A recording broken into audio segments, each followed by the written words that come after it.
Coucou mes très chers auditeurs, j'espère que vous vous portez au mieux, du moins dans la mesure du possible actuellement. Nous vivons un moment tristement historique et je ne pouvais dans ces conditions conserver le format actuel du podcast. C'est pourquoi j'ouvre une série spéciale, et oui, encore une, relative à votre ressenti sur le confinement, sur le pire de ce dernier, mais surtout sur le meilleur car cela reste quelques grammes de bonheur. Allez, c'est parti. Quelques grammes de bonheur. Quelques grammes de bonheur. Quelques grammes de bonheur. Quelques grammes de bonheur. Quelques grammes de bonheur. Quelques grammes de bonheur. Quelques grammes de bonheur. Quelques grammes de bonheur. Quelques grammes de bonheur. Bonjour ou bonsoir, quelle que soit l'heure, bienvenue à tous. Aujourd'hui, nous sommes avec Jean-Yves, 49 ans, responsable de secteur en jardinerie qui vit à Vimines. Bonjour Jean-Yves. Bonjour. Comment vas-tu ? Ma foi, on va aller avec cette ambiance un peu spéciale, on va dire. Ah oui, c'est le cas de le dire. Hein. Tu es responsable de secteur en jardinerie. En quoi consiste ce métier ? Eh bien, disons que moi, je m'occupe dans une grande jardinerie à côté de la Suisse. Je m'occupe de tout ce qui est le jardin dans le magasin. Voilà, donc je gère une équipe de 6 personnes et je fais des commandes de végétaux, de terreaux, enfin voilà, tout ça. D'accord, et est-ce que tu fais ça depuis longtemps ? 2 ans. 2 ans, ça te plaît ? Oui, beaucoup. Oui, en plus, on est au milieu de la nature, même si dans ton coin, tu y es déjà. Oui, on est entre ville et montagne. Oui, et Vimines, nous avons eu quelqu'un il y a quelque temps de ce coin-là. Je crois, oui, je pense. Alors, on vous laisse deviner la suite, les auditeurs. Et est-ce que toi, contrairement à cette personne, tu connais le nom des habitants de cette ville ? Aucune idée. Ben, je vous réitère la chose. Donc, chers auditeurs, vous irez chercher comment s'appellent les habitants de Vimines. Voilà, c'est la colle du jour. Et en ces temps, comme tu l'as dit, quelque peu, voire grandement troublés, comment est-ce que tu as vécu les débuts de confinement et comment tu les vis jusqu'à présent ? Est-ce que tu es complètement confiné ? Est-ce que tu travailles ? Quelle est la situation pour toi ? Alors, à savoir, les jardineries, donc moi j'ai été confiné pendant 2 semaines. Oui. Donc, ne pas travailler pendant 2 semaines parce que les jardineries sont restées ouvertes, mais à savoir que les rayons animalerie. D'accord. C'est-à-dire les magasins qui avaient des rayons de nourriture pour chiens, chats, animaux de compagnie, c'était resté en fait comme des besoins prioritaires. Donc, on pu rester ouvert. Bah écoute, tu m'apprends quelque chose parce que je ne savais pas du tout que dans les jardineries, on pouvait trouver ce genre d'article. L'alimentation pour animalerie, oui. D'accord. Animaux de compagnie. Donc, eux ont le droit de rester ouverts. Donc, mon magasin à rayon animalerie est resté ouvert. Mais au début, on avait le droit que de vendre de l'animalerie. Donc, ça ne me concernait pas du tout. Et de fil en aiguille, de décret en décret, ainsi de suite. Il y a 1 semaine et demie, on a eu le droit de vendre de nouveau des plants potagers et des semences. Oui.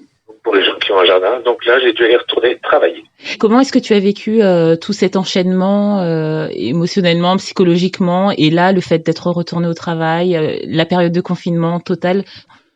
Relativement bien. Oui. Relativement bien, puisque j'étais à la maison. Je m'occupais de la maison, même si j'ai pas pu faire tout ce que je voulais faire, mais voilà. J'ai fait un peu de ménage, un peu de cuisine, préparé des bons gâteaux, enfin voilà. Oh, ça fait envie. Et aucune crainte ni anxiété du fait des informations, de l'inconnu un peu ? J'écoute pas les informations. Tu fais bien, je pense. Voilà. Tu fais bien. Et d'ailleurs, c'est une manière de se protéger, tu fais bien de le dire aussi. Oui. Même si, la maladie nous rattrape toujours, toujours ça arrive aux autres, mais là, il y a mon directeur qui a perdu son papa en EHPAD, 3 jours après les premiers symptômes, son papa est décédé. Ah oui ? C'est là que tu te dis que la maladie, elle est vraiment vache, elle est vraiment traite, et puis elle touche juste côté de chez nous, quoi. Donc, il faut faire attention. C'est clair. Et sachant que toi, pendant les 2 semaines de confinement, ton épouse, j'ai donné un indice par rapport à l'énigme de tout à l'heure, était au travail. Tu avais des craintes pour elle ? Pas du tout ? Tu étais serein par rapport à ça ? Non, je ne suis toujours pas. D'accord. Parce que c'est vrai qu'elle côtoie un public à risque, on va dire. Oui. Pas directement. Mais avec les personnes avec qui elle travaille, qui, elles, côtoient des personnes à risque, je lui dis toujours gestes barrières, ainsi de suite, quoi. Regarde, il y a des distances. Ouais. Quel a été le pire pour toi, ou quel est jusqu'à présent le pire pour toi dans cette situation de confinement? C'est ça, en fait. C'était qu'elle bosse, et puis moi, à la maison, elle prenait des risques et moi, rien. Donc ça, j'avoue que ça a été dur pendant un moment. Mais c'est pour ça que je faisais des petits gâteaux qu'elle aimait bien. Voilà. Quand elle rentrait le soir. Ah, ça c'est super ça. Tu nous montres aussi, il est vrai, un fait auquel on ne pense pas vraiment, pas forcément du moins, et que vivent beaucoup, c'est-à-dire un qui reste, l'autre qui part. Enfin, on a l'impression que je parle de guerre, mais bon. Bah si, le président l'a dit, nous étions en guerre. Et l'inquiétude que ça peut générer, le stress aussi, et comment on peut le gérer. Bah toi, tu l'as géré de cette manière-là. Ça peut être une bonne façon de le faire. Merci pour les pistes pour les autres. Toi-même, quand tu as repris le travail, tu n'as pas eu de crainte pour toi-même? Ça a été? Non, bah, il suffit de garder ses distances, quoi. Bon, c'est vrai que c'est pas évident parce que dans le secteur où je travaille, les clients ont besoin d'énormément de conseils. Et ça fait pas mal de temps que je travaille dans la vente et maintenant on a ordre de ne conseiller personne, de ne pas parler aux clients. Donc ça fait bizarre. C'est la première fois que je vis ça dans un magasin, en fait. Oui, c'est vraiment spécial, d'autant que c'est un lieu où l'essence est le relationnel, justement. Donc c'est assez particulier quand même. Et on a reçu d'autres gens avant toi où ils parlaient de la relation qui a évolué avec le couple, justement. Est-ce que toi, tu as vu un changement? Par exemple, est-ce que tu as fait part de tes craintes à ton épouse ou pas du tout? Tu as gardé ça pour toi? En général, je garde ça pour moi. Ah, les hommes. Elle a assez de soucis avec son boulot, avec ses employés, ses clients, entre guillemets. Donc, non, mais moi, je gère ça très bien intérieurement, il n'y a pas de souci. Je te remercie parce que il y a beaucoup de femmes qui pensent que leur homme est insensible, voire m'en-foutiste quant à beaucoup de situations. Bah, grâce à toi, il y en a plein qui verront que non, c'est parce qu'ils sont très intérieurs et qu'ils se soucient justement de l'autre, qu'ils ne veulent pas les envahir, qu'ils agissent comme ça. Donc, je te remercie pour ça.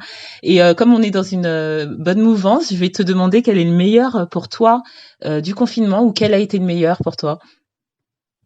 Ça a été de préparer les petits gâteaux pour ma tendre et chère. Oh, et de quel gâteau est-ce qu'il s'agissait? Fais-nous saliver un peu. Les petits mochas. Mocha, c'est quoi ça? C'est au café, c'est ça? Génoise avec crème au beurre au café. J'espère qu'elle a su apprécier. Je pense, oui, parce que ils ont été appréciés, oui. Et du coup, tu t'es découvert des talents de pâtissier ou c'est un talent que tu avais déjà? C'était un essai et puis ça, il a été transformé. Waouh, et tu y as pris goût? Oui, j'ai toujours aimé cuisiner. Pâtisser un peu moins, mais cuisiner, oui. D'accord, en off, je t'enverrai mon adresse pour avoir un petit DHL de mocha alors. En ce moment, la poste, faut se méfier quand même. Oui, c'est vrai. Écoute, je te remercie en tout cas de nous avoir partagé tout ça.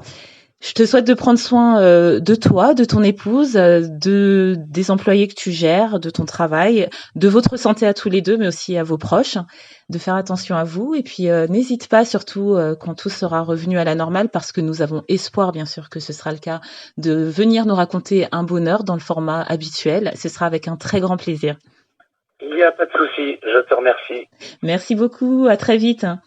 À très vite, bisous, bye. Et n'oubliez pas, vous autres, le bonheur aussi léger soit-il n'est jamais loin, alors sachez le voir, vous en saisir et l'apprécier. À bientôt. Quelques grammes de bonheur. Quelques grammes de bonheur. Quelques grammes de bonheur. Quelques grammes de bonheur. Quelques grammes de bonheur. Quelques grammes de bonheur. Quelques grammes de bonheur. Quelques grammes de Quelques bonheur. grammes de bonheur. 4 grammes de bonheur.